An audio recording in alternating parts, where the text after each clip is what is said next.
Welcome back to Black Enterprise Business Report.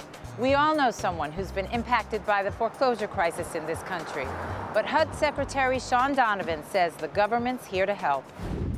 Secretary of Housing and Urban Development, Shaun Donovan, thanks so much for joining us today. My pleasure. It's great to be with you.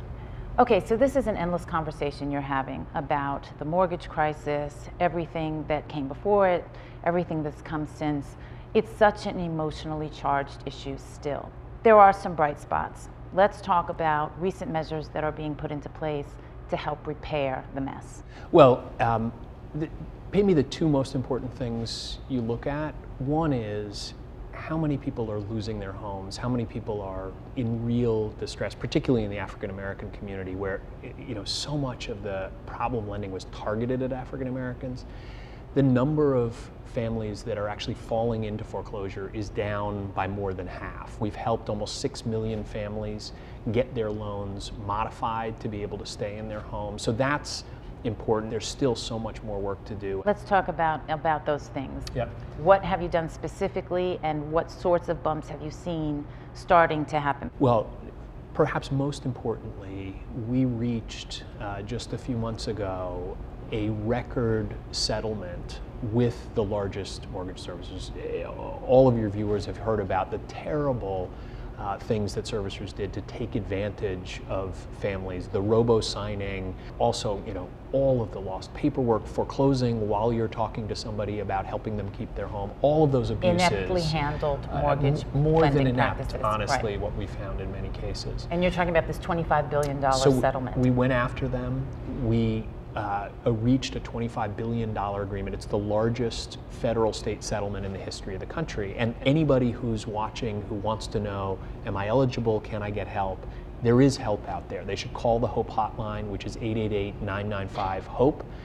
Get connected to a counselor and find out what's available to them. Let's talk about this settlement, because there is a lot of debate still and a lot of cynicism and a lot of concern, and I know you share in the concern about how this money is actually going to do its intended job. Because I know you've been on the phone calling governors directly saying, do not make this money go somewhere else. Absolutely. Well, look, when the president and I found out about these abuses, I'll tell you at the very least he was angry about what we found. And one of the things that has been frustrating in this crisis is that this settlement allowed us to make it mandatory because it's an enforcement action. If they don't live up to their promises, we can fine them $1 million or $5 million for every violation if it's a repeat violation. But I'm much more confident with this because it's a mandatory enforcement measure. But I will also say, what we need is a targeted investment strategy in those neighborhoods that were particularly hard hit. We've been very successful with this. We put $7 billion in neighborhood stabilization into these neighborhoods that were particularly hard hit. We've very heavy investment in African American neighborhoods in particular, and what we're seeing is when you have that kind of comprehensive strategy, vacancy rates have gone down in 75% of those neighborhoods. 2/3 of those neighborhoods, the home prices have started to increase relative to surrounding investments. And guess what else? It's created 90,000 jobs for construction workers and others. And so it's worked so well. The president's proposed a project rebuild that would more than double that investment. And here's part of the issue. Nobody's been hurt as much as the African-American homeowners in the neighborhoods, except for the African-American businesses. Right. If you have a small contracting business, if you're a real estate broker, you've been decimated by the collapse in the housing market. And so what this investment does is it not only helps to turn around home prices in the neighborhood, puts contractors back to work, it puts real estate agents back to work.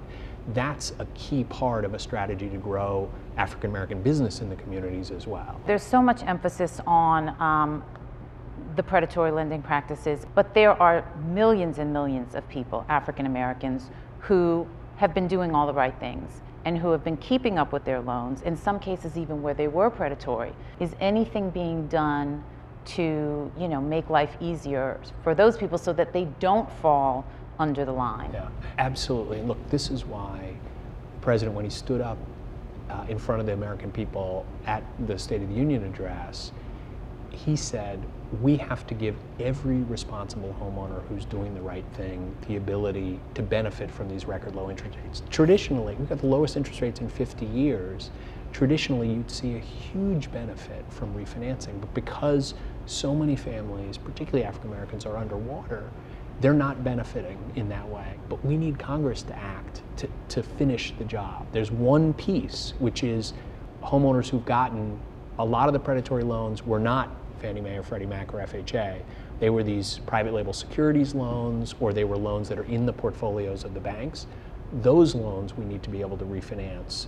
The average homeowner can save $2,500 to $3,000 a year. It's like a major tax cut every year that they're paying their mortgage. All the programs in the world, all the efforts in the world aren't going to be successful if folks don't pick up the phone and reach out for help. Be assertive. Don't be intimidated. And frankly, don't be ashamed. Secretary Shaun Donovan, thank you so much.